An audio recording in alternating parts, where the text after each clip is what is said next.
With a message for my people. Nick Dad, baby. We the new label. Yeah. Now this the black sheep sticking its home. I need a crib like I'm Gatsby. I need Million it. in hand, just understand my Pockets that deep. with nothing to prove. I ain't got nothing to do. When they can't compete and I got nothing to lose. You see, they told me I'm the one that's gonna Yes. Welcome back, ladies and gentlemen, to the number one sports betting vibe on the internet, Veterans Minimum. I'm your host, Nick Dais. At Nick Dais 10 is where you can find me. All things Veterans Minimum are at Veterans Minimum. It's a very Christmas episode. Yes. As you can see here, we got the Festive. We got the tree in the middle. Mhm. I'm ugly sweatered up. I got green pants on. I got my KD sixes. Those are the Christmas Durants on. Yes. My favorite pair of sneakers. The sixes? Well, these Hey. in particular. Like overall color scheme and Yeah, and meaning everything. behind it too. Agreed. Yeah. I love the Christmas colorways to a lot of shoes. Those were always, I mean, what you look forward to on Christmas Day. You get to see all those fresh new kicks. Yeah. I was definitely a fan early Instagram, like 2013, of like kicks of the day. Yes. KOTD was like a thing that I think should just be brought back. I think people put too much thought into it. Just take a picture of the feet, upload it to the gram, hashtag KOTD. Why not? I love it, bro. I usually, like, when I see people out, I've told you how, and again, everyone thinks I have a foot fetish now because I'm always talking about feet and shit. But with the sneakers, Brian know, is it's so funny. in the background shaking his head. Antoine is in disgust over there too. But I'll just like, anytime I see someone out, the first thing I do is I look down at their sneaker game. You know, I'm a big sneakerhead. Mm-hmm. I'll be like, yo, good feet. It's like, yeah, little fist bump, keep the night going. You know, what I'm Stamp saying? of approval. It's a easy. cool. It's a cool conversation starter when you're out. Like, bro, you got the fours on. Like, what? My favorite pair is the. And then, bam! Yeah. Before you know, it, you're like, yo, did we become best friends Over a pair of sneakers. over a pair of sneakers? And I love that you mentioned that thing about the sneakers on Christmas, because that used to be a big reveal for all the NBA guys Mm-hmm. that will play on Christmas. It's like, here's the new edition sneaker, whether it's the Christmas edition or it's, you know, it's the most eyes that are on the NBA during the regular season. It's become such a dominant day for the NBA that the NFL was like, we're going to take over now because we want everything. We want to have a day on. The NFL has had football on every single day of the week this year, except for Tuesday. Mm-hmm. And they're like, oh, Christmas NBA is a thing? Not no more. Hey, Netflix, bam. You got 2 games on now. All playoff teams. Yeah. Seating on the line. Big names. Oh, Beyonce's performing also. We're getting fucking crazy. This is our day now. Yeah. And I didn't get a chance to list it off, but one of my holiday icks was quarters 1 through 3 of the Christmas NBA Day games, because it's garbage. But the fourth quarter, you know, there's something about the Christmas crowd. I always like to think of like the dad who bought tickets for his son and like told them that morning, hey, we're going to go see this game. And like how cool of a moment that is. Definitely something I look forward to doing that. Like as a parent, hopefully the Raiders can have like a Christmas home day game. Like that would be top notch. But anyways, yeah, quarters 1 through 3, terrible. But I'm looking forward to like the Instagram post of somebody putting a carousel together of all the best sneakers. Who do you think will come out with some? I feel like the NBA is lacking like cool sneaker game lately. I feel like players' new sneakers aren't necessarily as cool as the older versions. And this is an issue. Like I struggle to see any that are really good.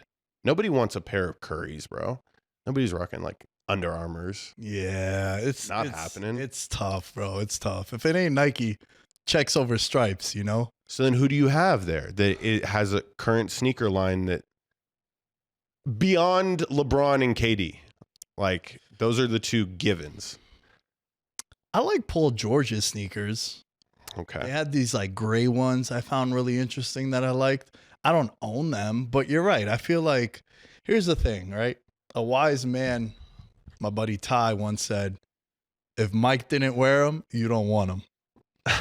So if they're not retro Jordans, you don't want them. You don't want the special edition Space Jam Jordans. Now, if they're the Space Jam 11s, completely different story. But, you know, they have these like one-off, like high elevation trainer ones. And you're like, no.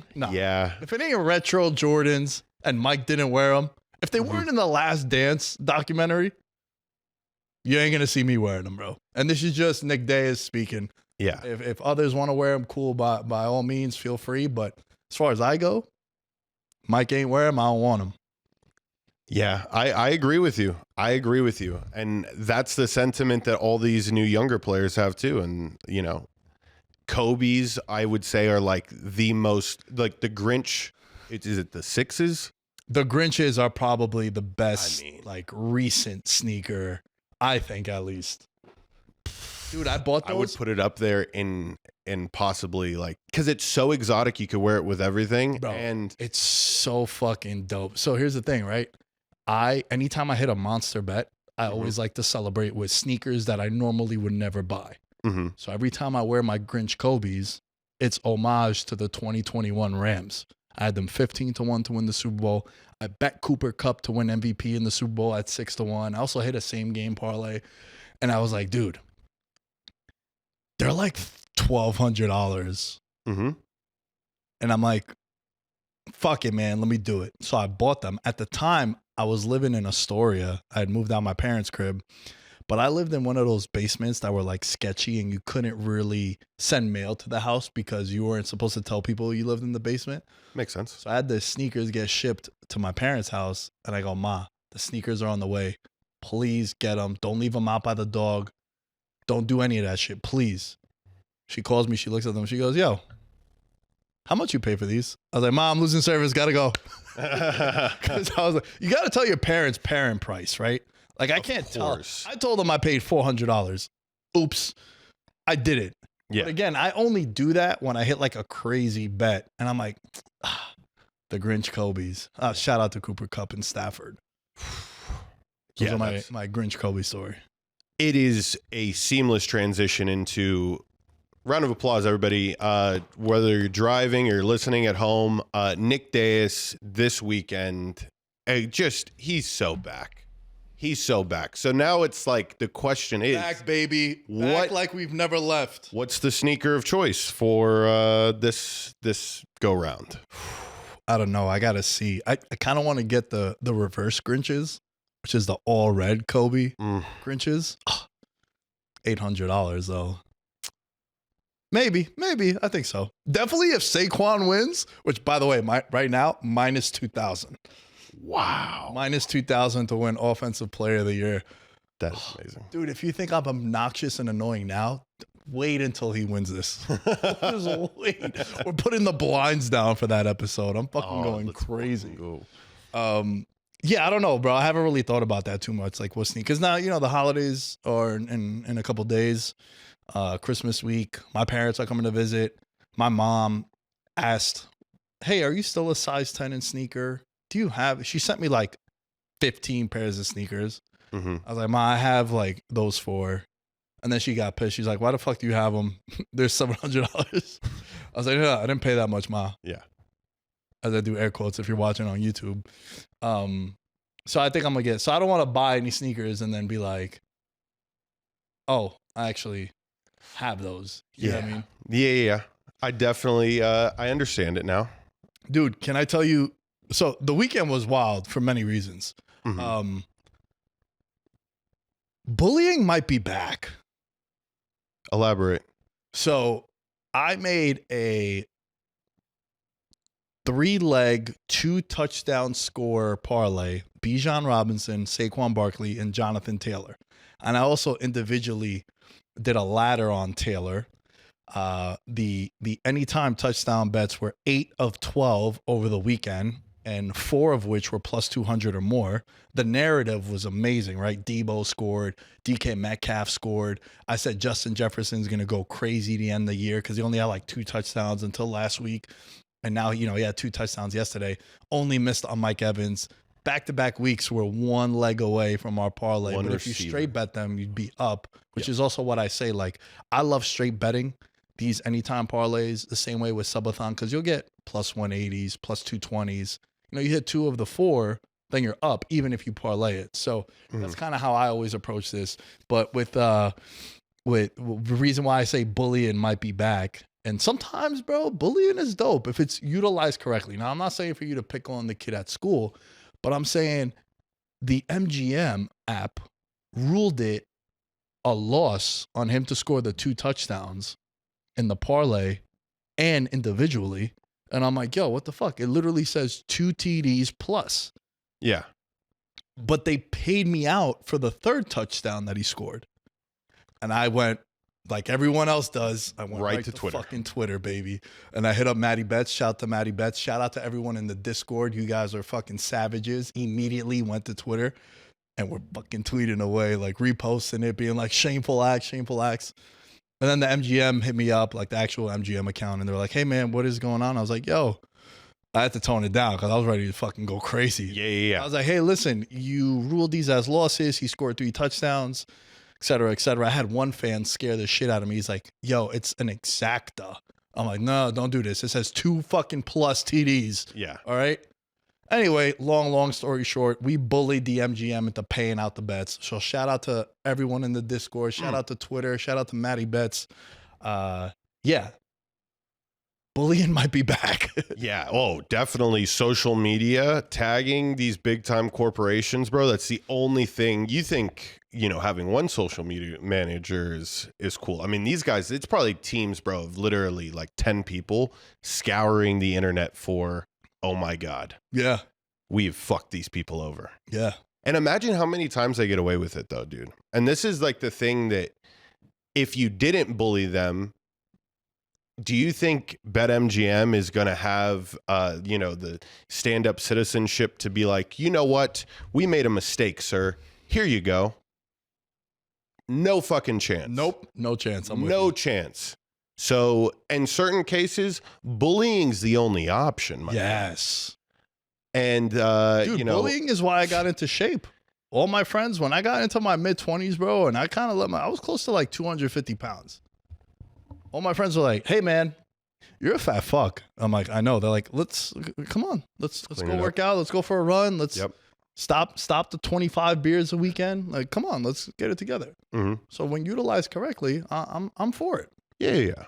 Bullying in a full scope, it really is just trying to make the other person better. And if the other person listens, then it's a great situation. Yeah. Full circle moment. Full circle. Yeah. Full circle. How'd you feel about college football, bro? Oh, what a snooze fest this weekend, Nick. Oh, it's terrible, honestly. We wanted to see at least one upset to prove that this 12-team playoff has the legs of, you know, being something that people get up for. You know, you don't want it to lose its luster in year one because there is no upsets in parity. And if anything, what it's taught us is that this is what happens when you don't just put the top 12 teams in the college football playoff and you have to put these automatic bids in because they ended the year hot. Like, this is the difference between college basketball and college football, is that college basketball has had years to develop these systems. Plus it's 68 teams, way bigger of a tournament, but you definitely see that college basketball does it right with taking the better teams, talent wise. The Ole Miss coach, Nick, was tweeting all weekend saying like, is that Lane Kiffin? Lane Kiffin. Let's go. Lane Kiffin was Do you tweeting. like me knowing that it was Lane Kiffin? Love it. Yeah. There we go. We're getting somewhere with you. Okay. Somewhere. He was tweeting after all these losses because all of these big time spreads were covered. There was no question about it. And every time Lane Kiffin would tweet, wow, college football, riveting. And then, you know, everyone would fucking retweet it, be sending it to the committee. So he dominated Twitter this weekend in explaining how bad it was and why a team, like, I literally said it, bro. And I know it was probably because Arkansas got thrashed by Ole Miss. I think it was 63 to 30 something. I thought Ole Miss was the best team in college football.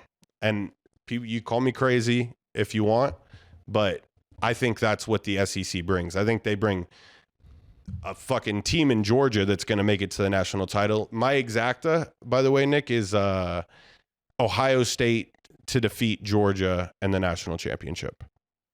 And Ohio State dog walked Tennessee. So it's looking good. The reason why my eyes lit up, Yeah. I bet that 12-1 today. Really? Yeah, nice little 50 piece, nothing too crazy. Same. Because again, I don't even want to say a novice, like a below average college football fan. Mm-hmm. This is the most college football I watched this year, and it was because of you. And obviously our boy Double Nichols over at Arkansas. I was like, yo, you lose to your rival, probably going to piss you off. And that's what I took that as. And I'm like, ooh, I like this. Mm-hmm. Also, Maurice Claret, friend of the show, talking to him often. I'm like, yo, this might have been a good thing. He's like, that's what the word is around campus. Yeah. Like, no one's going to remember that. Even though it sucks that they lost to Michigan, if they go on and win the Natty, and I saw it, they're plus 400 to win the national championship. That one, I like it. Because it's also going to piss off a lot of people. Georgia is what, 3 losses? Shit, I have to double check that. I think they just have 2. Doesn't matter. I think Georgia. Regardless, I know it was like a conversation about them getting in with the losses that they had as opposed to some others. Mm-hmm. I just like their team as a whole. I think they were back-to-back national champions, and then they lose in the SEC championship last year and then get held out of the college football playoff.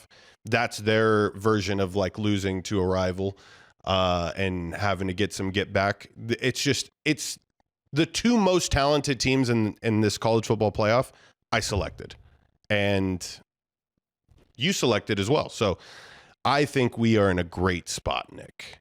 But this first weekend in college football, terrible. Yeah.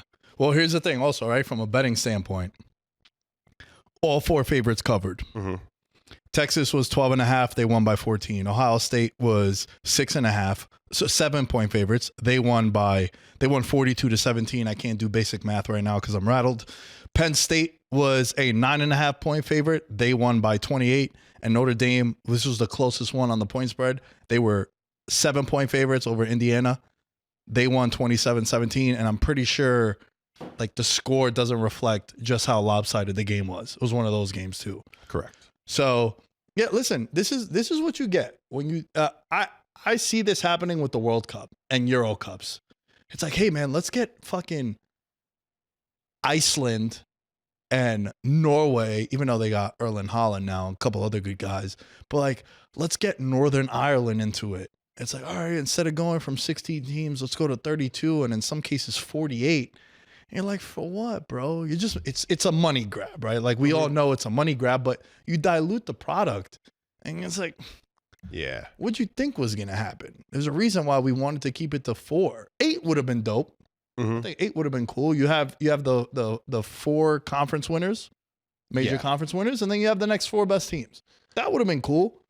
But like this weekend's gonna be bangers. Like this weekend, you got some good ass matchups that I think are gonna represent what they wanted this to be. So I think this is what college football should be. Yeah, I mean, you say that, dude, and there's 2 games, and there Penn State's going to beat the shit out of Boise State, and Texas is going to crush Arizona State. You got an amazing Rose Bowl. Like, this is the Rose Bowl of all Rose Bowls to go to. Ohio State versus Oregon. A classic back in the day, before the conferences got annihilated. It would be the Pac-12 champion versus the Big Ten champion. So this is definitely a matchup that is like, there's going to be a lot of history behind it. Can't wait for Ohio State to absolutely annihilate Oregon. One of the big things I was going to tell you is like, to your point, these neutral sites may allow for less, home field advantage fuckery, because it is an impossible task for SMU to go into Penn State. Yeah, and it's the whiteout. Bro. And then they decide to go all white, which is like, oh man. And I know that's their normal uniforms, but it's like they're playing into it and they got their ass kicked. So I think these neutral site games will help. We will see if the talent level is there, if the rest helps. rust for a lot of these college football teams, I mean, is a death sentence. Oh yeah. These guys haven't played in a while. It's going to be rough. But yeah, dude, that's a good little recap and breakdown of what's going to happen here. I mean, bro, I couldn't agree with you more about the neutral site, right? But then I was talking with some of the guys over at Jiu-Jitsu this morning. They're big into college football. One of them being Will. Shouts to Will. He was on the show a couple months ago. But he compared it to winning your division in football. It's like you get rewarded if you're the higher seed to host. And I was like, all right, cool. I get it. In the pros, I get it. But you're a 19-year-old kid on SMU, 20-year-old. You're going into the whiteout. There's 110,000 people fucking going crazy. Boom, boom, boom. Yeah, bro, I think it's going to be rattled a little bit. So I'm excited. One thing I do want to mention, and it's not just college football. It's also like NCAA basketball also. Don't get caught by the ranking. Don't think if Oregon... if Ohio State beats Oregon, it's an upset because it's not in the betting world. No. Ohio State is a 3-point favorite, despite being the 8th seed to Oregon being the number 1 team in the country. You see it happen all the time in college basketball, too. It's like, oh, an upset. The 12 beat the 5. And you're like, well, the 12 was a 4-point favorite. Was it really an upset? It's on the surface, it's an upset because of the ranking, but it's not. I always like to look at the betting lines to predict. That's your actual. That's your underdog and who's favored to win. Not so much the seeding. And that's why I think for the both of us, right? We just understand better talent. In college football, it really is as simple as this. Better talent. Do you have the better player? Yeah. You have a chance of absolutely blowing this out of the water. Ohio State has 3 guys that are just insane. Bro, I remember one of the biggest bets I've ever made in my life was a college football game. It was when Notre Dame played Alabama the Manti Te'o year. I remember being like, yo, what's the line on this? And it was like a 7-point favorite band. I was like, bro, they have 19 guys projected to go in the first 2 days. Yeah. I'm going to take them. Yeah. And they won like 42-7 or some shit. They covered. That's all I remember. Yeah, it was. And sometimes it's as simple as that, especially in college. It's definitely as simple as that. Another one, right? Penn State, the 6th seed, 11-point favorites over Boise State. Yeah. So like, don't get caught up with the seeding. You know, Texas over Arizona State, 9.5-point favorite. Sorry, 14-point favorite. Yeah, bro. It's like, yo, don't. They're trying to make it like respectful. Yeah. Like Texas may beat them. Oh my God. What's your boy's name? The white running back?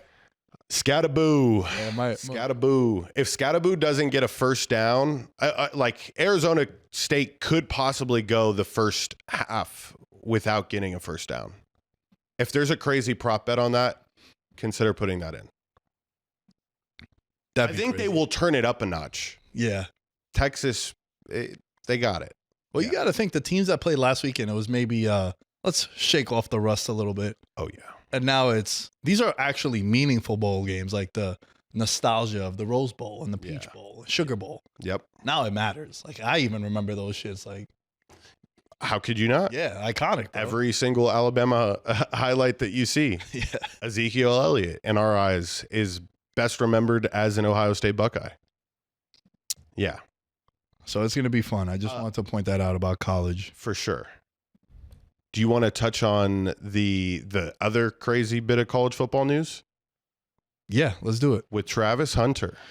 Yeah. This is a saga that is gotten so blown out of proportion, but we have to make our statement on it, bro, because I think we can honestly lend this kid a couple of good nuggets of advice. So, yeah, do you have like a timeline or anything brought up? Or I mean, nah, bro. So, I mean, everyone is talking about this thing, right? Yes. It's he wins the Heisman, and then all these reports surface with his fiance or girlfriend. She's in music videos. She's not standing up to take a photo with him. She's saying, why?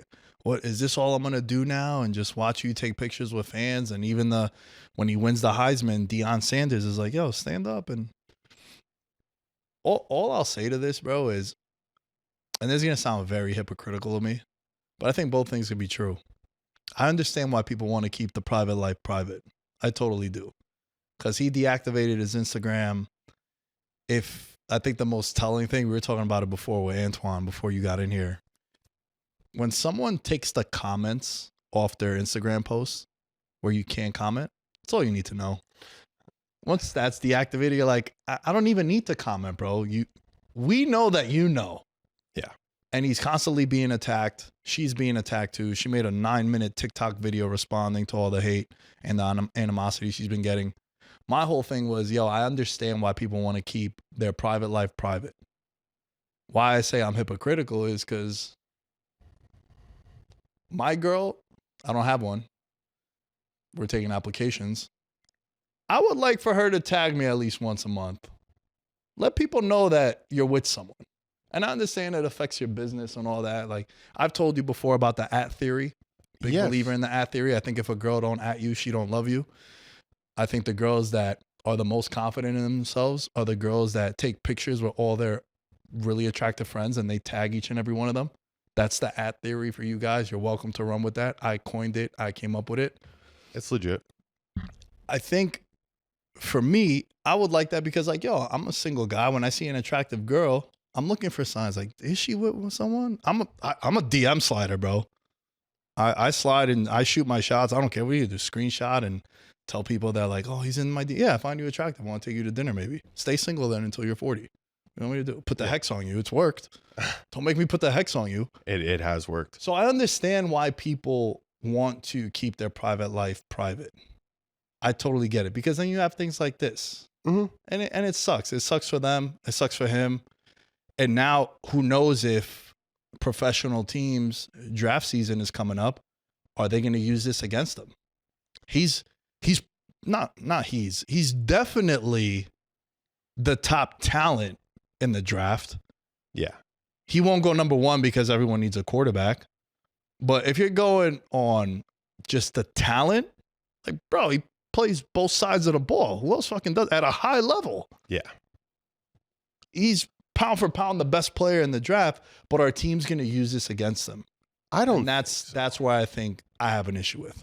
Yeah. I don't think teams will look into that too much. I do think they understand that this is the type of, if anything, for a shitty franchise, this goes to show you how much attention and media attention this kid garners. And you will already automatically know that you guys will be the hottest ticket in town come the next NFL season. Everybody will want to get a chance to look at him. That's the one thing that I would say came out of this. It's a positive for him, for the NFL scouts. But Travis Hunter, this is your life now. Welcome to being a mega superstar. Every single time that you leave your house without him knowing, but I already know because that it's out there. But if you don't understand the way that paparazzi works, TMZ has investigators and people that follow you, your every wake and step and move. Or like any big name restaurant, they're like, oh shit, George is here. Correct. And sometimes if you get really good, Travis Hunter, you should probably get kind of good at this. You can control that. TMZ is looking for stories. And I would consider TMZ as a very reputable source in the media world. It's 100% become a legitimate source. In the beginning, it was like, you saw it. Now it's like TMZ reports. They're like, holy shit, this really happened. They don't report on bullshit. Yeah. But you also have the ability to feed them stories. So now things have blown out of proportion. Deactivate your IG for a while. Get in contact with those people or whoever's in charge of your media team. Get in contact with those people. You set up the paparazzi. We're going to be at this restaurant. You know, you guys should probably be there because it'll show that they're having a good time, eating dinner, maybe doing something nice afterwards, taking their mind off of it. You have to now have a team in control of your story because, I mean, Nick, what other college football player aside from Matt Taitao, crazy we've mentioned him twice in this podcast, has gotten this much attention from a relationship? Shit, no one that I could think of. Like this is, you don't even see like NBA players or NFL players getting this level of attention on their relationship. Well, Kelsey and Swift, but okay, yeah. But that's bro, literally think about what you just said. Okay, 100%. So you now need to have a team that controls that. So that's just, it's welcome to this new world of having to fucking navigate the BS. Like, you're that good, kid. Congratulations. Yeah, right. It's almost like a gift and a curse. Mm-hmm. But would you rather not have that? Like, I always talk about this, right? I have all these entrepreneur bros that be coming into the studio. And I remember I even got a chance to interview Dave Meltzer. Shout out to David Meltzer. And he tried to get me to give him sympathy for losing $100 million. I was like, you're not going to get that from me, bro. That means you have $100 million to lose. Right. I can't wait to have that problem. For sure. If I lose $100 million, George, it means that I have that much to lose. Correct. So you want me to have sympathy for you? So it's like one of those things where this is kind of what you signed up for. Would you rather not have the attention and not be the Heisman winner? And again, I know we're crossing the line of like private and professional. But like, bro, oftentimes, I've told you this many times, like my biggest issue that I have is that I mix both. Yeah. My business is personal. And in order for me to take care of my personal, I need my business to be in order. That's just how I am. And that's what's gotten me as far as I've been. Have I ruined relationships with people? 100%. I continue to still do. I still do. Mm-hmm. I don't go to certain events. I don't go to certain birthdays. I don't go to weddings. I don't go to christenings. I can't because I got things I gotta do. I can't just up and go. Mm-hmm. I got a show to shoot. I got a show to produce. I got my obligations here at the studio. There's a lot of shit. I got a puppy now that I can't just abandon for 4 days. Like now I gotta, George, are you available to come watch Dais for me? Right. No, you can't. All right, now I gotta call Antoine. Now I gotta call Brian. I gotta call all these people. And then I become a burden for those people. I don't like being a burden on people. So in order for your personal to be taken care of, I understand why he wants to keep it private. Mm-hmm. But it's like, bro, this is kind of like this is a gift and a curse, which is what I always defer to. And I don't just say it to just play both sides. Yeah. I think sometimes that's the answer. Yeah. And I mean, hey, like, welcome. Like, I don't even understand how a person would go about approaching these bigger circles because you really are going to get advice from everybody in the world. He's getting shot text. He's getting told from his friends, yada, yada, yada. There's really 5 to 15 people on this planet that he should be talking to. I mean, the LeBrons of the world, right. The Steph Currys, the Tom Brady's. I mean, obviously he's got Coach Prime in his corner. Like, that's a good one. But think about how many different inputs he's having, all these different people trying to give him guidance, all these ex-professional athletes yelling at him on social media like, bro, what are you doing? It's like, you were never me, bro. Like, you were a 5-year NFL player that is middle of the road that I can't even give you a name right now because I can't even remember. And also, like, you got to Emmanuel Acho or whatever. This kid is 20, 21. Yeah. These guys got super popular and popping when they went to the league. So, like, even then, like, bro, I always talk about this shit. You know what drives me crazy? A 21, 22-year-old signs a $250 million contract, and he does some dumb shit, and people are outraged. Like, I cannot believe he doesn't have any integrity. How could he? It's like, okay, bro, I'm going to be 34 in March. We signed for $20 million. It's going to get real. I'm doing something really stupid. It's like, bro, this is fucking 4 generational wealth. Yeah. Like, no shit, he's gonna do something dumb. Yeah. Obviously, there's levels to dumb, right? Like, I think there's certain things we don't need to mention. You kind of have an idea of like. There's John Morant, and then there's like really bad decisions. So like somewhere in between, John Morant, and somewhere in between, the worst decision right? you can make. But like, let me ask you this: you're starting to gain success in the field that you're in, and have you changed conversations with people based on the people you meet and you just become more related to? Yeah, I do. I try to get from point A to point B a lot quicker now. Like, my small talk is minimal at this point. I can put on a conversation with anybody. Like, that's just the gift that I feel a podcast host naturally has. And you definitely have that to pull the curtain back, like in your private life, and like that's why us two hit it along too for that reason. But yeah, Yeah, dude. Like I'm able to engage in conversation with anybody, but I definitely am trying to get the nuggets of what a person can provide to my life a lot quicker. I think that's a good little life tip. It's like every person you meet has something incredibly valuable that they can share with you. Through conversation, how quick can we get to that? So that's kind of been how I've approached combos lately. Nah, for sure, man. And my response to that would be like, I pride myself on having self-awareness. That's a big green flag for me if people have it. It's a big red flag if they don't. When I get what I want out of the conversation, I'm quick to leave after. Like everyone always asks me if I go out in Vegas. Bro, 2 handfuls in the 2.5 years I've been here. Every single time, bro, has been because you invite me out and I got to meet so-and-so. Once I meet so-and-so, everyone kind of vibes with me like all the time. Similar to you, what you were just saying. Yes, dude. Yes. Bro, once I get the contact info, I've left of an impression, I'm going home, bro. I'm out. I'm able to read the room as well. Yeah. So I was just curious, man, because like my conversations have changed. Like there's certain people that I meet now, and I'm like, all right, it's more relatable.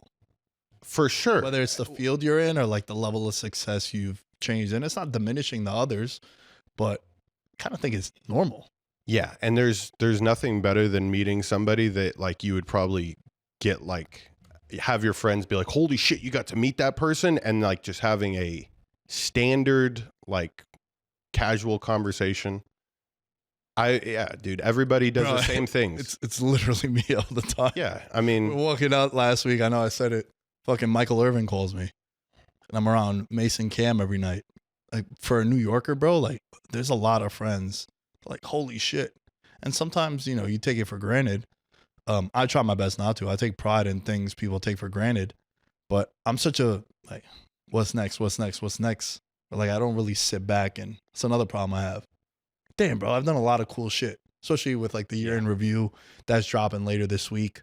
Yeah, I was just curious about that, man. I like these kind of conversations where we get to thinking and people get to learn more about us. Yeah. Just like giving out fucking banger picks every week. I mean, it's just how else do you fill the 2 hours? You know what I mean? You got to fill the picks are only so much, right? Because we always save that for the very end. It's always like the cherry on top. Monday winners, stay tuned. But you have to give the knowledge throughout the entirety of the episode. Yeah. Dropping little gems for these people. 100%. And the last thing I'll say on this is it's my biggest gripe with content creators. If we just came on the show, we told you who's betting on what, and we gave you our picks, we wouldn't be building the community that we have that listen to the show. It's like, bro, you gotta show some personality. You gotta let people know who you are. You become more relatable. And then that's why people listen.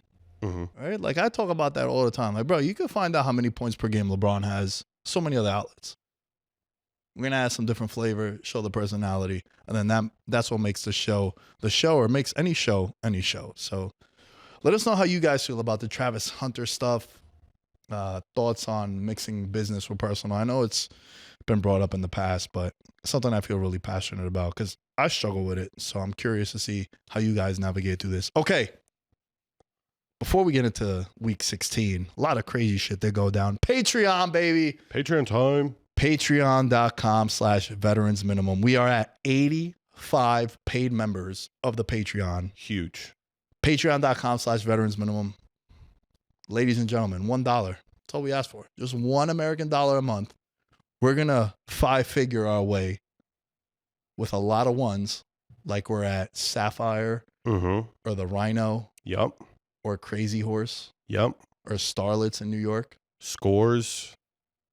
11 in Miami. Why I know all these places, we could talk about that another time. But patreon.com/veterans minimum. Big up to Daniel Gibson, Mahul Patel, Arabia, Thomas Robinson, Abel Rezin, Ben Coatsy and Christopher Velasquez, Derek Platees, Devin Rendon, Dylan Chadwick, Jordan Riley, Jerry Shapiro, Mike Stevens, Nick Crummage, and Nicholas Messina. And shout out to Brandon and Christian, the newest members of the Patreon. We are at 85 members. Patreon.com/veterans minimum. That's all we ask for. And while we're here, George, I got a gift for you. Oh, it's gift time. It's gift time. This is also going to be the giveaway for January.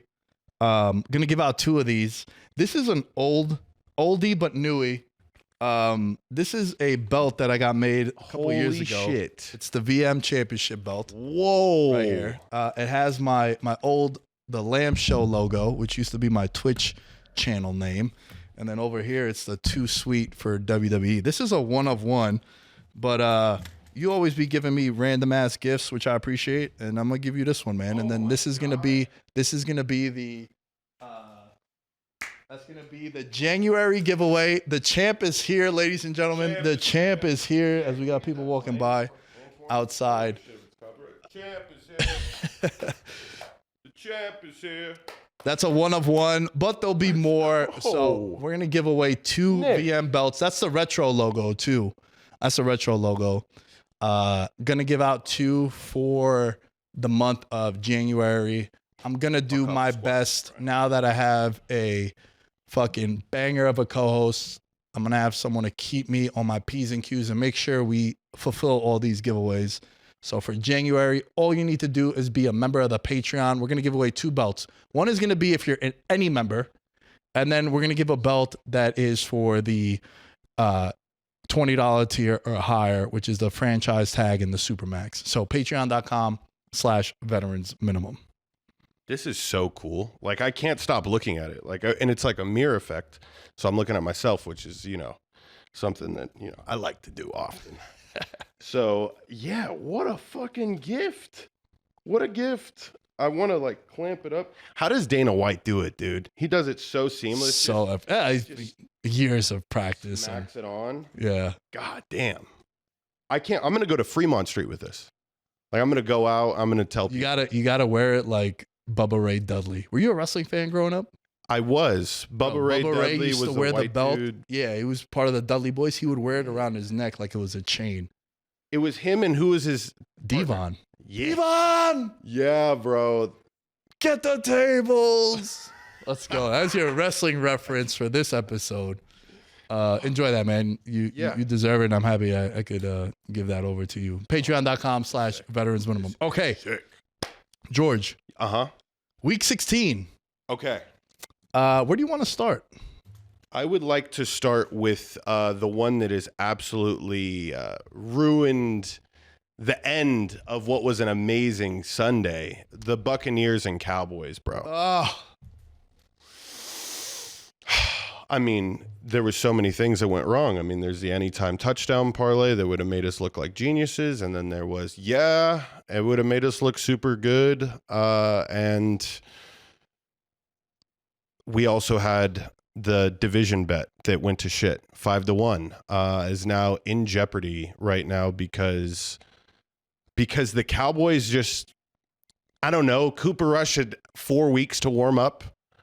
That's the reality of the situation. But the Bucs, a tough team, you didn't figure that this was in the cards, Nick. What did you think about this game? So, I might be a little different, bro. Which sucks because if they don't win the division, they might not make the playoffs. Tampa Bay, because they're not catching Washington. They're not going to catch the 2 NFC North teams. Nope. Definitely not catching one of them. Yeah. I really like Baker Mayfield on the Bucs, bro.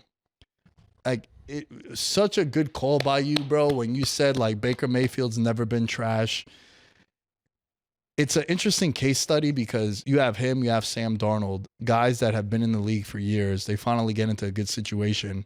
Now, what do you do with Sam Darnold and the Vikings? Obviously, we spoke about that a couple weeks ago. If you guys haven't checked that out, check that out. But, bro, their losses this year are to good teams, and it's in some of them in overtime. They're just a good team, bro, and they take the demeanor of their quarterback, Mm-hmm. and that's what I like the most about them. As far as this game goes, I just have a question I would like for you to answer, and I would like all of you to answer.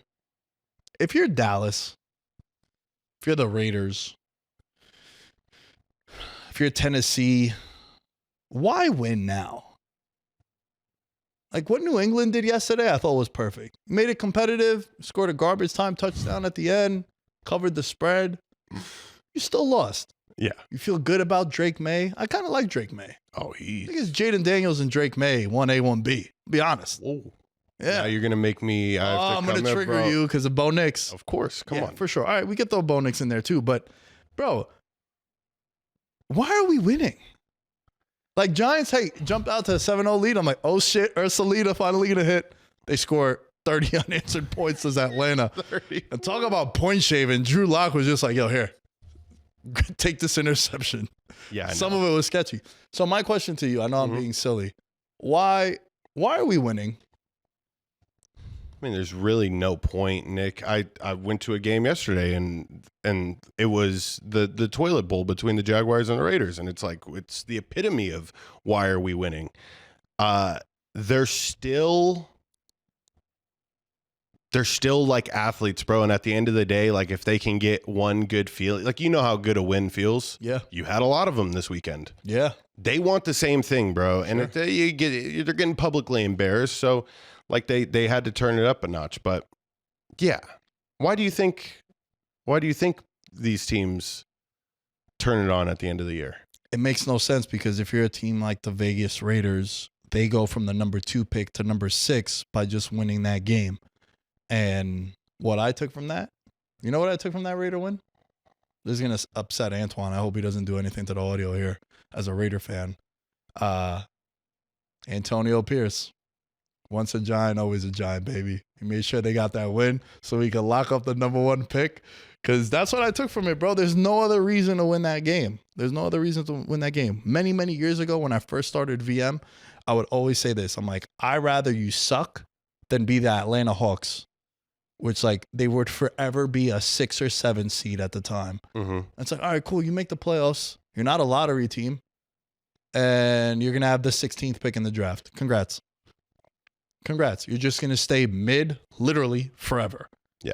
So I don't get it, bro. If by Halloween you have no chance at the playoffs, lose out. Now the Giants have a commanding 1-game lead on the New England Patriots for the number 1 pick and don't see any wins on the horizon. And I'd rather that. I just don't understand why you're doing that.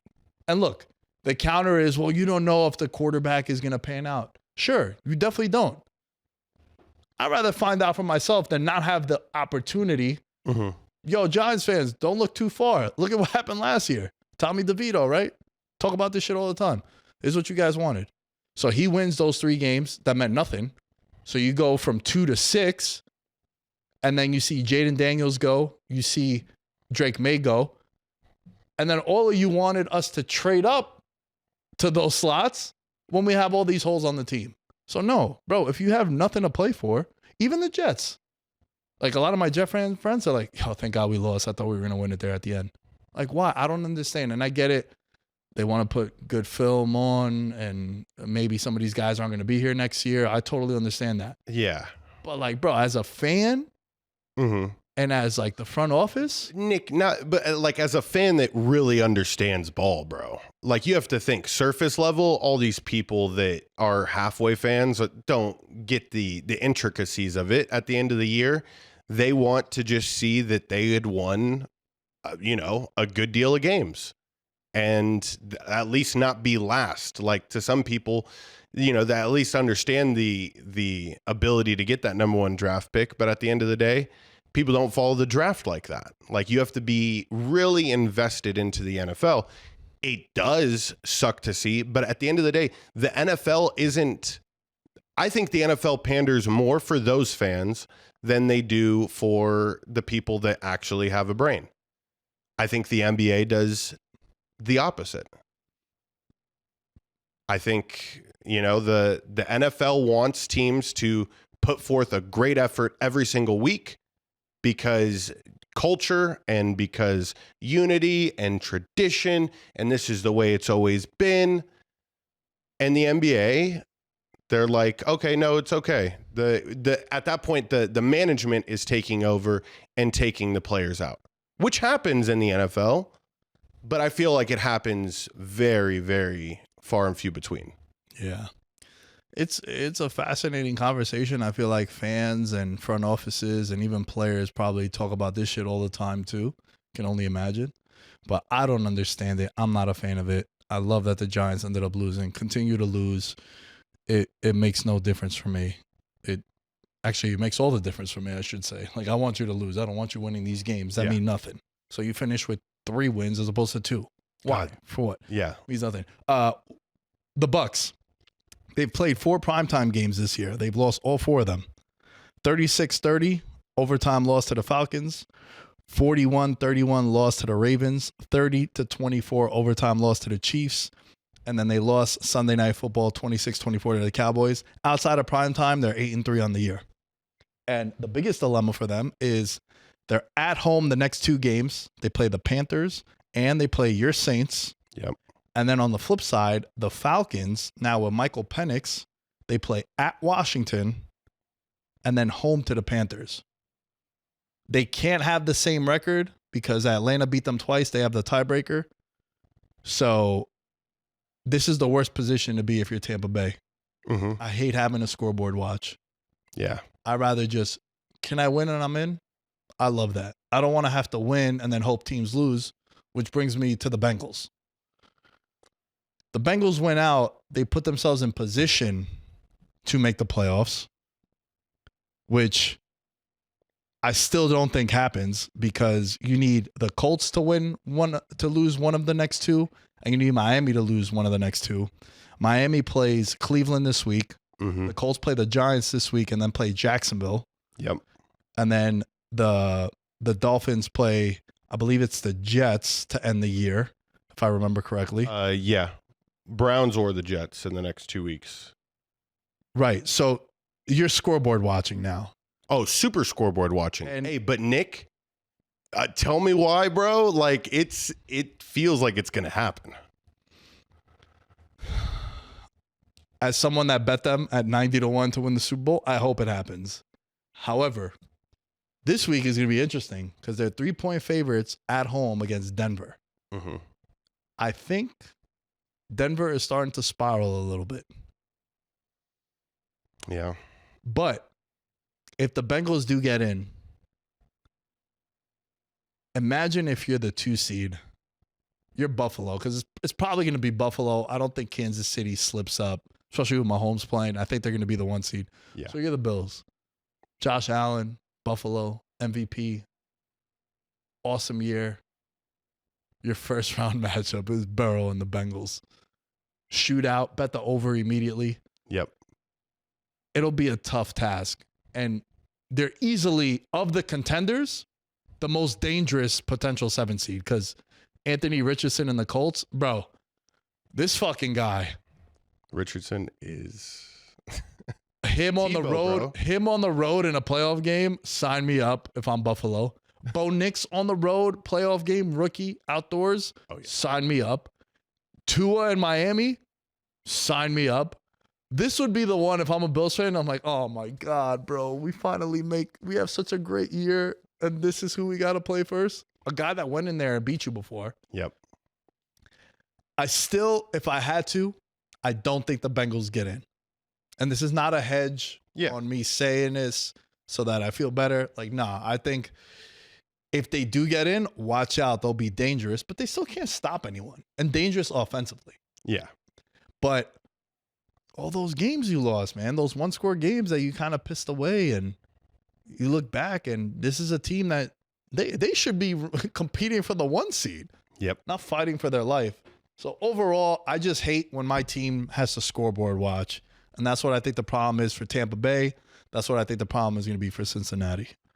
It's just so crazy, Nick, that we completely scooted over the fact when I brought up that Bucks 5-1 bet that it wasn't Tampa Bay minus 250. It was Tampa Bay minus 900. Yeah. And that right there should have been like a big enough tell to be like, hey, listen, it's smart on both sides, but we could have honestly gotten good value once the Bucks went on this run to be like, all right, now let's think smart here. The Falcons are playing the Giants. The Cowboys are actually starting to figure things out with Cooper Rush. And you're like, fuck. Nah, that's a hell of a take, bro. Because that's one of those where right now, they were plus 600 last week. Yep. So now we'd be sitting on a 6-1 and a 5-1, and we'd be like, all right, we're cashing in one or the other. Yep. And we would probably want the Bucks one just because it would look cool for the content that we said it in fucking middle of October.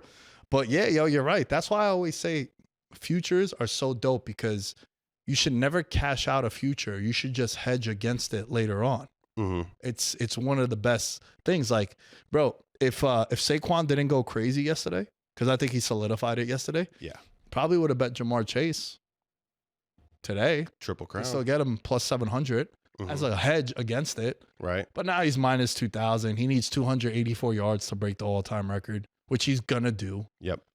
And guess who they play week 18? The Giants.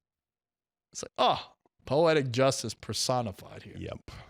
So I think what fucked it up for us was Kirk Cousins. Because if they don't make the switch from Kirk Cousins to Penix, we're chilling. See, but I don't think, and I mean, I didn't necessarily watch. I'm just looking at the box score here, but the game was handed to him. You get 2 pick sixes. Listen, absolutely. Okay. I watched this game. I had it on the ISO TV because I'm still a fanatic of the Giants and I was rooting for them to lose. Mm-hmm.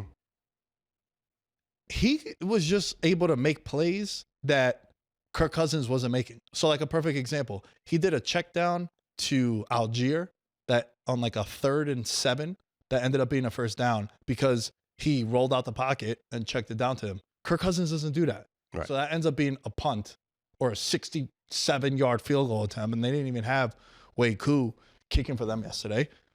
So it's little shit like that you see. Those kind of plays are what people would tell others, like, yo, are you watching the games? Yep. Right? Like, because like you look at the box score because you were busy and you couldn't watch that game in particular. And also, like, who the fuck is watching that game? Well, I mean, yeah. Who the fuck is watching that game, right? Yeah. But I'm saying, like, that would be an example. So it's like 1 or 2 plays there. Like, bro, it used to be the Big Ben theory. Yo, Ben Roethlisberger in his prime would have the most ass numbers ever. Like, 18 of 30, 1 touchdown, 2 interceptions for 230 yards, and he was the best player on the field. You're like, how is that possible? Because he converts that 3rd and 7. He converts the 3rd and 12. Yep. It's that, you know, the 1st and 20, they get 17 yards, now it's 2nd and 3, that only he can make that play. Yep. So that's what I mean. With Penix, that was the thing that was the biggest, biggest tell there. Okay. Yeah, I mean, it sucks that Kirk had to do this thing. My take on maybe Michael Penix was going to be a little rattled because his last start was tragic in college football, aged like sour milk. So do they put on a competitive playoff game, or are they a team that it's like no matter who they're playing, we are betting against them? Well, that's going to be the thing, right? And it happened last year with the Browns and the Texans. It's going to happen again. Whoever wins the South divisions, well, it's going to be Houston for sure. They're going to be underdogs in the first matchup. Yep. They're going to play either Baltimore or Pittsburgh, or they're going to play the Lions or Vikings. Right. And everyone's going to have that debate. Hey, if you win your division, do you get the right to host a playoff game when, bro, the Vikings might go 14-3 and not host a division, host a playoff game. That is wild. And it's happening more and more. Yeah. It's happening more and more. And that's a simple fix. I mean, it was the same thing we're asking for in college football. Sure. It's a simple fix. Just, okay, the season ended like this. Let's do our reshuffling. For the NFL, it's super simple. Just go based on their fucking records. And yeah, Atlanta, you sneaked in. Since we're a betting show, can I give you a betting thing? Let's develop a point spread, a game spread. If you win your division and your wild card opponent has 3, it's -2.5. If they have 3 wins or more than you, you don't have the right to host the playoff game. And I'm not saying it should be in Minnesota. Right. Maybe we throw it in New Orleans. I'm thinking of a dome. Mm-hmm. Maybe we throw it in Vegas. Yep. Neutral site. But you don't get the right to host when you're a 9-8 team and I'm 14-3. It's not going to happen. It's not going to happen, but that would be my solution. Yeah. It would be fun. It would be fun. Yeah, this Falcons team, next week they have, you set it off earlier. This week they play at Commanders. Yes, that's the big one. Okay. Yeah.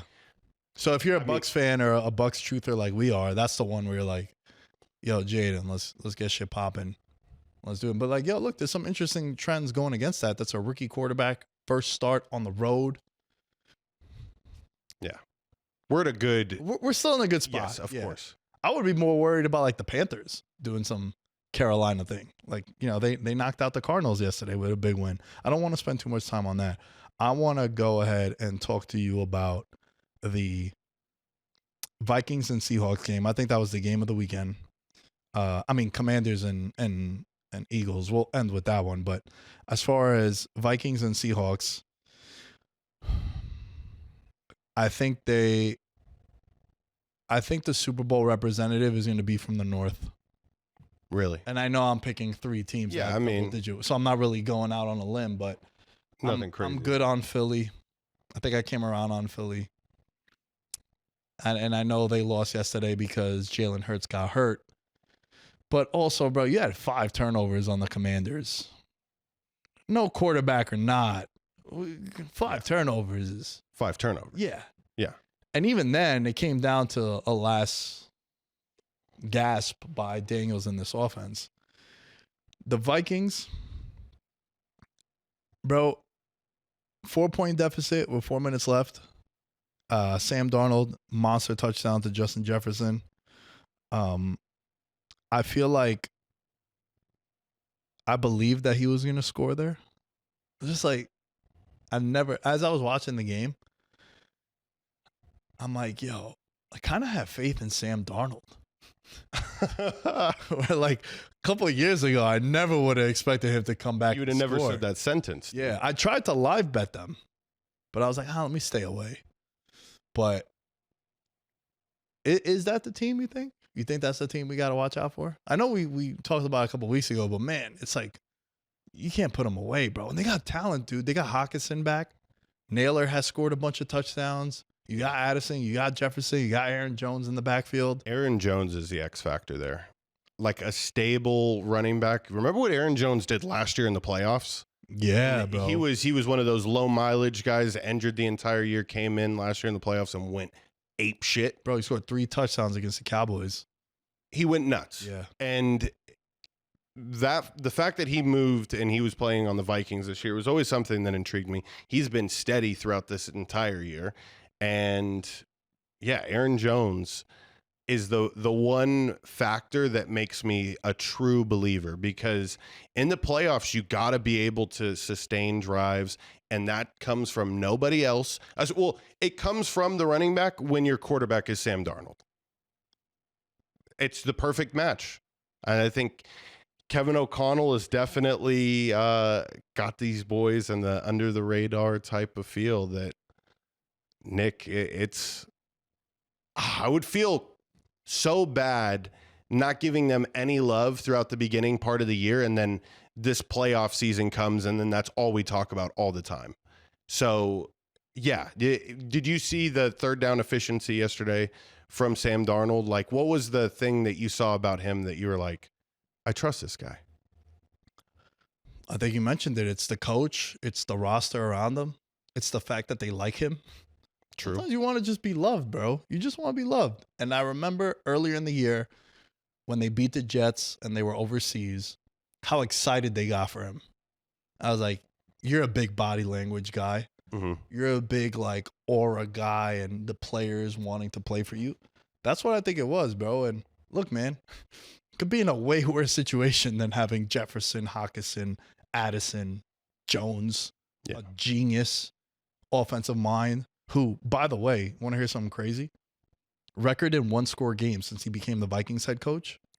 What's going to be crazy? 25-9 for O'Connell. Remember, 2 years ago, they went undefeated. They were like 11-0 in one-score games. Last year, regression to the mean, which paid attention. We always talk about that. And then this year, they're winning a lot of those one-score games as well. I think this is a team that, they could. It's crazy, bro. It got to be fucking wild. They get 13-2, the Lions, and you haven't clinched shit yet outside of a playoff berth. Yeah. Like, your division is still up for grabs, and you basically can't slip up. Yeah. You can't slip up because Lions next to at Niners, Monday Night Football, home Vikings, and the Vikings have home Green Bay at Lions. It's meaningful football going into the end of the year. You can think of it as like, okay, you want that momentum and high pressure type of games right now? Or would you rather weaker teams, a little bit of rest? The rest debate, I've never really asked you. I mean, do you value like when a team doesn't have to play anybody at the end of the year and they've clinched? Or would you rather a team be in a dogfight like how the North is? I kind of feel like you're leaning that way. So, context. Yes. I don't want you resting guys from week 16. Correct. And then you don't play for a month. Agreed. Now, if you're going to be the 1 seed and you treat week 18 like the week 4 preseason game or week 3 preseason, I'm cool with that. I don't want you. That's why a couple of years ago when the Eagles went to the Super Bowl, remember Jalen Hurts had gotten hurt and then he came back and they played him in that last game against the Giants. And people were like, why are you going to play him? It's like, bro, you have to play him a little bit because then if he didn't play, it would have been like 4 weeks because they had the bye. And then you go into a playoff game like, no, I want him to play a little bit. That's where I'm worried. Way back in like the early 2010s, the Colts did this. They had a chance to go undefeated. They ended up resting players, and they got bounced in the first game they played because the guys hadn't played for so long. Right. So that's what I mean by the rest versus rust. If your team is hurt and you could use it, cool. But like, I want you to play a little bit. That's just where the Lions are at too, bro. They need this. I think so. Look, to your point, I think they desperately need a chance to just chill because, like, bro, every game guys are dropping like flies. Yeah. Or they leave and then they come back and then they're still visibly limping. Right? We know they lost Montgomery already. So many guys on defense. From week 1,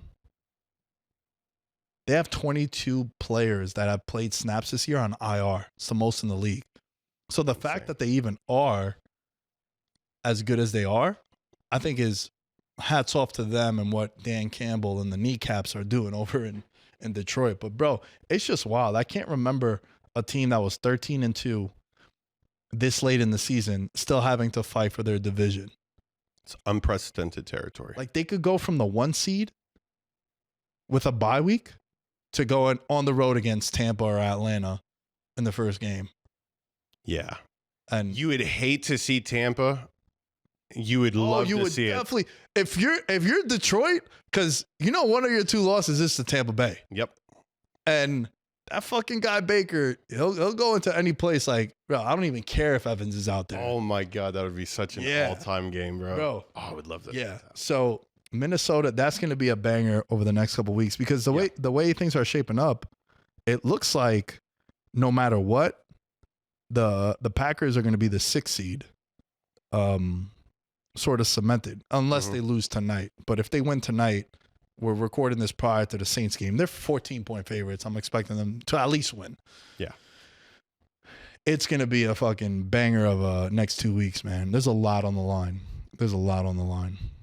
Wow. And I mean, yesterday kind of it was the first taste of it. I mean, other than the Bucks game, what else was meaningful? And nothing really shuffled up. Everything just kind of remained status quo. Yeah. The Rams, my lock of the week hit. Yep. Do you want to touch on Rams Jets? Sure. Tyler Higbee came back and scored a touchdown. We should have been in that mindset. Oh, the narrative parlay. Damn it. Yeah. Nah, hats off to you, man. My trust me is now 12-4. I had the Steelers. Should have covered, but so many fucking turnovers. They're my Monday winner. Now Monday winners are 11-6-1 on the year. I do want to show love to Jalen Hurts. And I know I kind of dumped on the Eagles before because I said I think it's the North coming out of the NFC. Yeah. I love the Packers. Like, I think that's the team.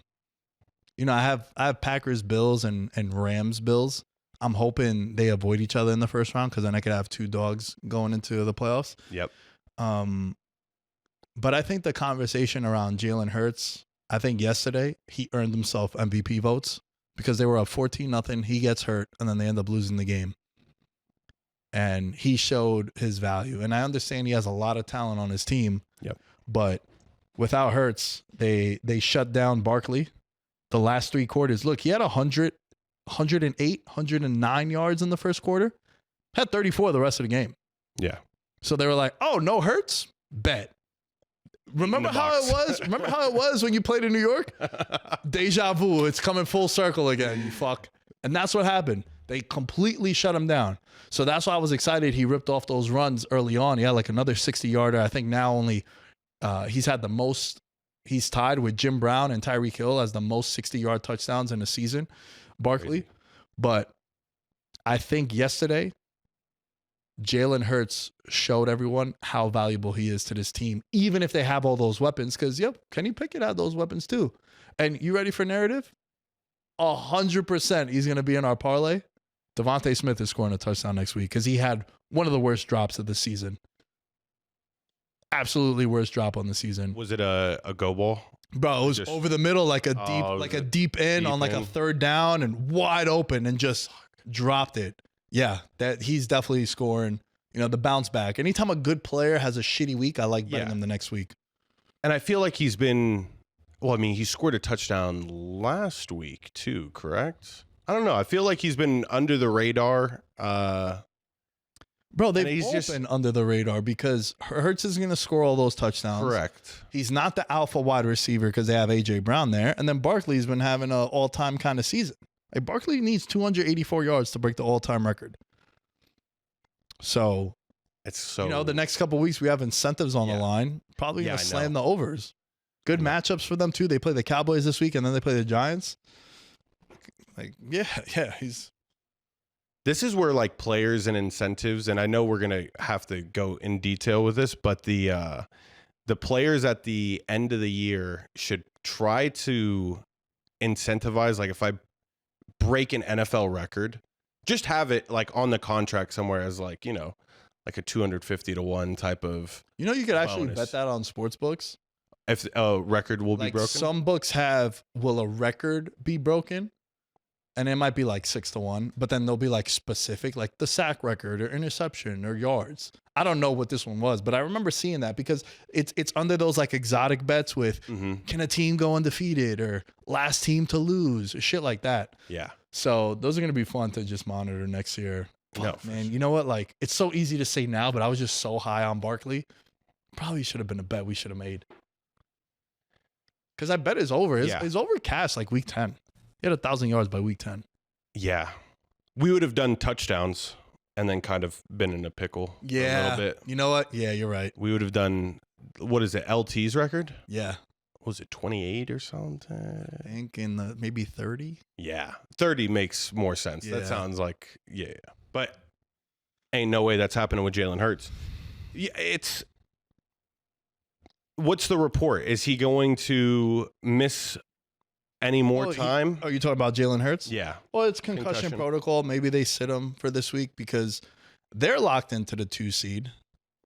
Because the Rams can't catch him, and obviously Tampa or Atlanta can't catch him either. So they're kind of locked into the 2 seed. They have an outside chance of getting the 1 seed, but you need like the other 2 teams to lose out and you win out. So that's why there's a debate. You know, Adam Schefter said it on his show. Like, I would rest him against the Giants. maybe not against the Giants, but why not give Kenny Pickett like a full game preparation? It's extremely important to get your backup reps. You saw it with KC a couple of weeks ago. You know, like, sure, was Mahomes like hobbled and he needed to come out? Of course, but getting Wentz that experience, it's extremely valuable. You don't want them to be cold as well heading into a playoff run. You think you're going to make it deep? When you have a running quarterback like this, like, how many tush pushes are you going to do until Jalen Hurts' neck is, you know, fucking, he was like a turtle. He goes into a shell. It's crazy. That's the craziest play in football, the way that everybody collides at each other. And now you got him on concussion protocol? Yeah. Like, it changes the way the Eagles play. Oh, for sure. And also the way teams hone in on them. That's why Barkley struggled. Yeah. Second, third, and fourth quarter. Yeah.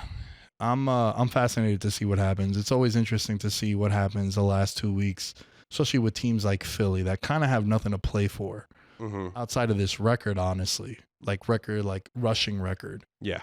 So yeah, let's see what happens. All right, let's wrap the show with Monday winners. 11-6-1 on the year. Monday winners. Last week we had the Steelers at +6.5. I thought I was stealing from the sportsbook, bro, because I forgot to make the bet early in the week and I made it Saturday before kickoff and I got a 7.5 and I was like, dude, of course, 2 units on this one. Oh geez, that got put to sleep. What do you got for a Monday winner? Well, let's go with the teams that have to, you know, fucking put forth a good effort here. Let's stay away from toilet bowls. Dude, Nick, Cowboys, 11-point underdogs. They're surging at the end of the year. I like that. I like the Cowboys +11. I didn't think that they would be able to put up the performance that they did against the Buccaneers. You're kind of like right in the hot hand here. They're 7-8. It's not like they've been a completely terrible team, but yeah, give me the Cowboys. I like it. In division. Yep. Maybe Hurts doesn't play. That's the only reason why I feel that's at 11 right now. Yeah.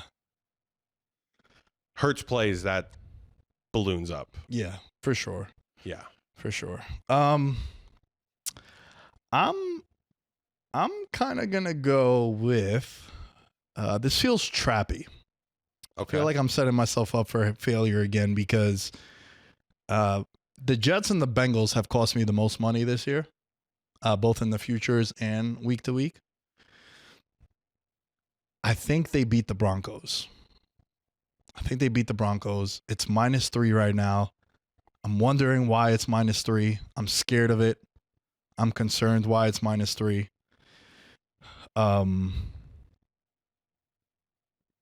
Monday winner is Bengals -3 versus the Denver Broncos.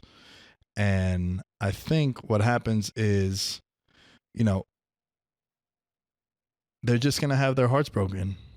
Mm-hmm. I think they're going to win this game. They're going to get excited. Maybe you have a Miami losing to Cleveland, and now you're like, oh, shit, all we got to do. And then what do you do if you're Kansas City, right? Kansas City plays Denver to end the year. If you win on Wednesday, do you wrap up the seeding and then you play Denver in week 18 and you're the 1 seed? You already got a lot of guys kind of banged up. Or do you play your starters? What do you do? And then you eliminate Joe Burrow and them. That's crazy. It's an interesting dilemma. So I like the Bengals -3. And then another one. But by the way, this game is on Saturday. There's 3 Saturday games too. So we got the Christmas, then we have a Thursday night, Mm-hmm. and then we have 3 Saturday games, and then we have a Sunday slate. So again, NFL wants every day of the week except for Tuesday. I think this is a bounce back spot for the Steelers also for giving out a pick on Christmas. Mm-hmm. +3. They are getting 70% of the money while 72% of the bets are coming in on the Chiefs. So you have pros versus Joes. Bounce back spot here. As an underdog at home, this is where, and if they get Pickens back, bro, which leads me to this.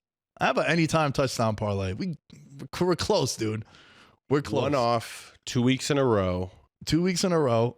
And this one, I think you're going to absolutely love this one. Okay. It's 25-1. Hit me with it. George Pickens. Yep. Bro, it's Netflix. Travis Kelce scoring a touchdown. Very true. And this guy has absolutely destroyed the Texans in his career. Derrick Henry to score 2 touchdowns. 25-1. Pickens, Kelce, 1 each. And then you got King Henry, 2 touchdowns against a team that he has just obliterated in his career. He probably has the all-time rushing touchdown record against that team. Oh, for sure, bro. Yeah. For No sure. question. Chris Henry? Nah, I would probably say Derrick Henry. Yeah. And I think Chris Johnson was who. Chris Johnson. Yeah, Chris Johnson. Yeah. 25-1. That's the Christmas anytime touchdown parlay. You need 3 guys to score 4 touchdowns. And I absolutely love it. He didn't score a touchdown last week, which I kind of like also. Yep. When good guys don't score touchdowns. And it feels like Kelce hasn't scored. Kelce is 1 touchdown away from breaking the all-time record for the Chiefs. And it's Netflix. Yeah. Bro. Scripted? Of course not. Come on, dude. Wink. Pickens coming back.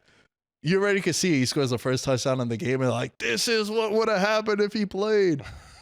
I love it. Pickens, Kelce, and 2 from Henry, 25-1. Merry fucking Christmas, everybody. Lock that shit in. Lock that up. It's going to pay out. You'll be able to buy your Jordans. You'll be able to buy your PS5s. You'll be able to pay for a couple dances at the places that we can't name due to, we're just not, because we named them before. Correct. So, yeah, that's the anytime parlay. Monday winner is the Bengals -3. I also like the Steelers +3. And that's your show, man. That's your show. Amazing. Listen, for everyone listening, thank you so much for the support. We're putting a bow on 2024. We have the year in review show coming out on Thursday. Be on the lookout on the social medias. We're going to put up some graphics for the picks because people in the Discord or even on DM, when I told them that we were filming the last show, they're like, bro, we still want the predictions and all that. So you'll definitely get a graphic of all the picks. We'll put it on the Instagram, Twitter, TikTok, everywhere. So make sure you're following us at Veterans Minimum, all social media outlets. Continue to support, rate, review, subscribe on YouTube, Apple, Spotify, all that shit.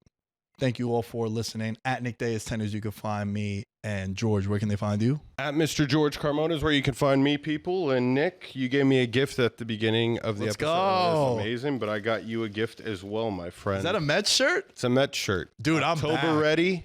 It's fitting. I'm going to get a Juan Soto patch. I'll get that put on there. Listen, we got Soto, Uncle Steve, blank checkbook. Yo, I used to be a huge Met fan. I know. Like, bro, growing up, it was them and the Giants, like 1A, 1B.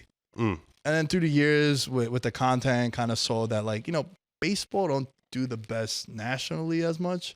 No. But, like, Yes Network's the #1 network on TV in New York. People love the Yankees. And most of the baseball coverage we do here is like, Ohtani definitely gambled. Oh, for sure. Or $700 million for one player is kind of wild. But I'm back, bro. I'm so back. I appreciate this, man. Thank you very much. October ready. Thank you all for listening, and we'll catch you in 2025. Peace. In his element, I'm a gold medalist, bronze like your medal is. So many deer in headlights, but it's bedtime. Hear that supper bell, main course be the venison. Dab. Most dangerous game. Either kill or be killed.